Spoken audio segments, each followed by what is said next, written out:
بسم الله الرحمن الرحيم الحمد لله رب العالمين والصلاة والسلام على سيدنا محمد الصادق الأمين وعلى آله وصحبه أجمعين وعلى من اهتدى بهديه وسار في طريقه بإحسان إلى يوم الدين. Au nom de Dieu, le clément, le compatissant, que la prière et le salut de Dieu soient sur le messager sallallahu alayhi wa sallam, ainsi que sur les membres de sa famille et l'ensemble de ses compagnons et ses compagnonnes, ainsi que tous ceux et toutes celles qui ont suivi fidèlement sa voie. Chers frères, chères sœurs, salam alaykum wa rahmatullah. Dieu nous interpelle dans le Coran, dans Surat Al-Anfal, Surat 8, verset 24, en disant يا أيها الذين آمنوا استجيبوا لله وللرسول إذا دعاكم لما يحييكم.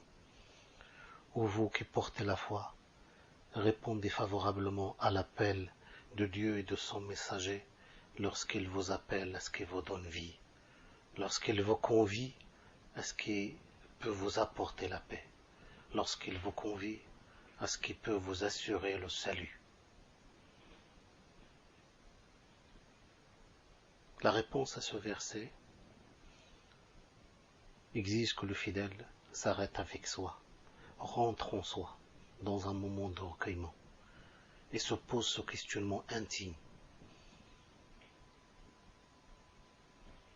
Où es-tu, cher frère, chère sœur, par rapport à Dieu, par rapport à cet appel du divin?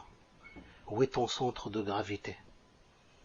De ce questionnement intime découle le positionnement des fidèles par rapport à Dieu et par rapport au monde. Es-tu présent à Dieu et en mouvement dans la voie qu'il a tracée et en ascension spirituelle?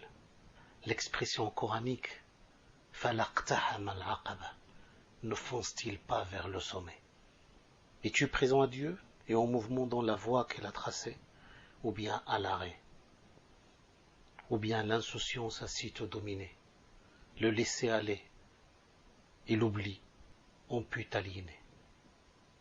Vous savez, Dieu subhanahu wa ta'ala est toujours proche de ses créatures.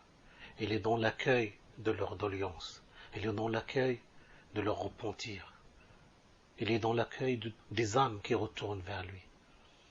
Dans Surat 2, verset 186, Dieu dit وَإِذَا سَأَلَكَ عِبَادِي عَنِّي فَإِنِّي قَرِيبٌ أُجِيبُ دَعْوَةَ الدَّاعِ إِذَا دَعَانِ فَلْيَسْتَجِيبُوا لِي وَلْيُؤْمِنُوا بِي لَعَلَّهُمْ يَرْشُدُونَ. Et si mes créatures t'interrogent à mon sujet, je suis tout proche et je réponds favorablement à l'appel de celui ou celle qui m'invoque. Qu'ils répondent donc à mon appel et suivent fidèlement ma voie, ils seront sûrement comblés. La foi, mes chers frères et sœurs, est un bien irremplaçable. La foi est un grand bienfait d'Allah subhanahu wa ta'ala. Si Dieu vous accorde la foi, c'est qu'il vous aime.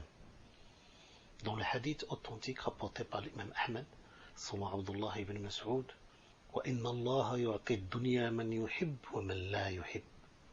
Dieu accorde les biens de cette vie à toutes les créatures, qu'ils soient croyantes, non-croyantes, rebelles vis-à-vis de Dieu. Dieu accorde la subsistance et les bienfaits à tout le monde, sans distinction. Mais par contre, il n'accorde la foi qu'à ceux qu'il aime. وَلَا يُعْطِي الدِّينَ إِلَّا مَنْ أَحَبَّ فَمَنْ أَعْطَاهُ اللَّهُ الدِّينَ فَقَدْ أَحَبَّ. C'est-à-dire, si vous avez la foi, c'est que Allah subhanahu wa ta'ala vous est touché par la grâce d'Allah azza wa jal. La foi, mes chers frères et sœurs, il a la puissance de ressusciter votre vie. La foi, c'est ce qui donne vie, c'est ce qui donne de l'espoir, c'est ce qui donne de la motivation, c'est ce qui nous met en action, en mouvement. La foi a la capacité de façonner ta personnalité à l'image du modèle par excellence, le prophète Mohammed sallallahu alayhi wa sallam. La foi a la capacité d'éveiller ta conscience et t'inciter à agir avec conscience. La foi est là pour t'apporter un éclairage sur toi et un éclairage sur le monde. En revanche, l'insouciance, le laisser-aller, le péché te conduira à l'immobilisme, voire à la perdition.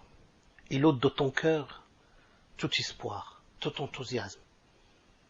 Le péché a cette particularité d'éteindre l'étincelle de la foi dans le cœur, de faire mourir la foi qui a été initiée par Dieu dans ton cœur.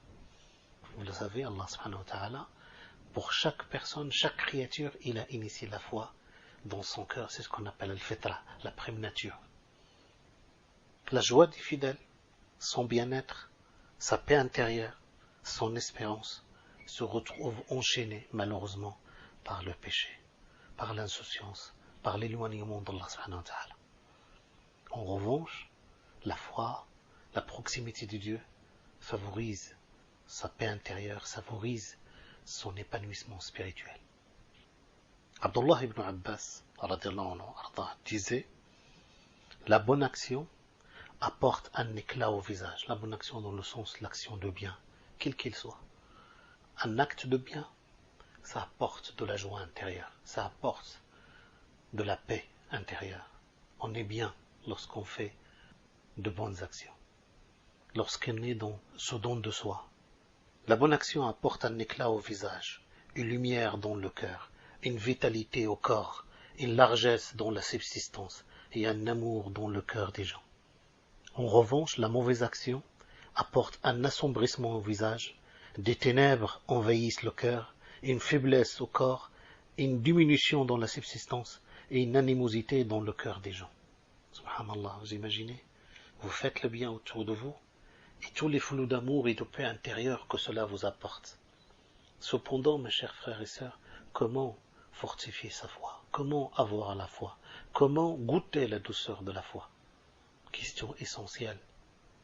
Dans le hadith authentique rapporté par le Bukhari et par Muslim, selon Anas ibn Malik, le messager sallallahu alayhi wa sallam disait: 3 sentiments, celui ou celle qui les éprouve goûtera la douceur de la foi. 3 sentiments, celui ou celle qui les éprouve goûtera la douceur de la foi. 1. Aimer Dieu et son messager plus que toute autre chose. 2. Aimer son frère, sa sœur, son prochain uniquement pour l'amour de Dieu. 3. Détester revenir à l'infidélité à Dieu comme on déteste être jeté dans le feu. Aimer Dieu et son messager plus que toute autre chose. L'amour de Dieu se mérite par l'accomplissement des devoirs d'abord, mes chers frères et sœurs, et par la persévérance, par le déploiement des efforts au service de la cause de Dieu. Déploiement de l'effort à la persévérance dans la voie de Dieu. Dans un hadith authentique rapporté par le Bukhari est le seul à rapporter ce hadith. C'est un hadith divin, un hadith qudsi.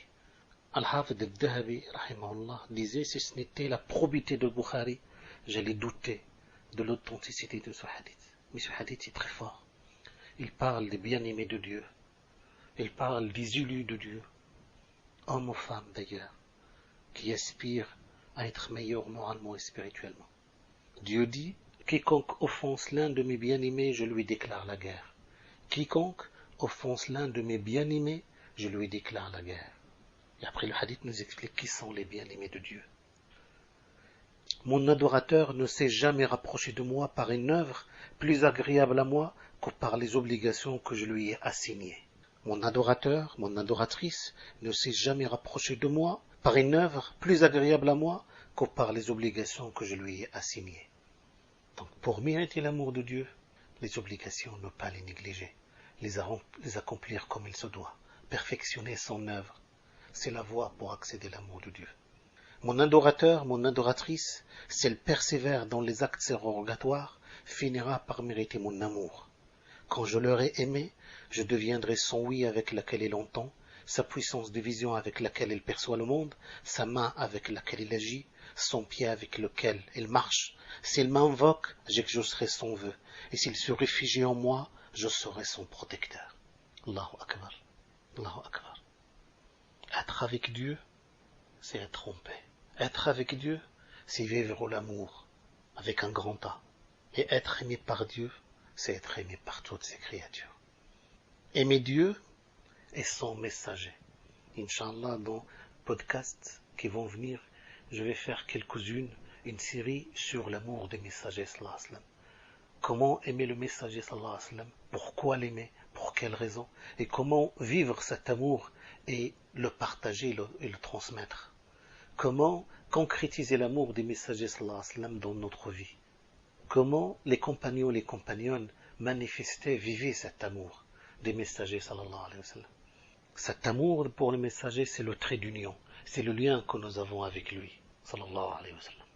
Recentre-toi, mon cher frère et ma chère sœur, sur Dieu, et œuvre avec conscience. Sache que la proximité de Dieu nécessite un effort assidu sur soi, un sursaut spirituel. Libère-toi autant que possible des tracas de ce monde. Aspire à un meilleur être moral et spirituel, et cherche constamment à plaire à Dieu. Et ne t'afflige pas, nous sommes des humains, nous sommes sujets à de l'oubli, à de l'insouciance, à de la faiblesse, à de la fatigue. Dieu est toujours dans l'accueil, quelle que soit ta situation.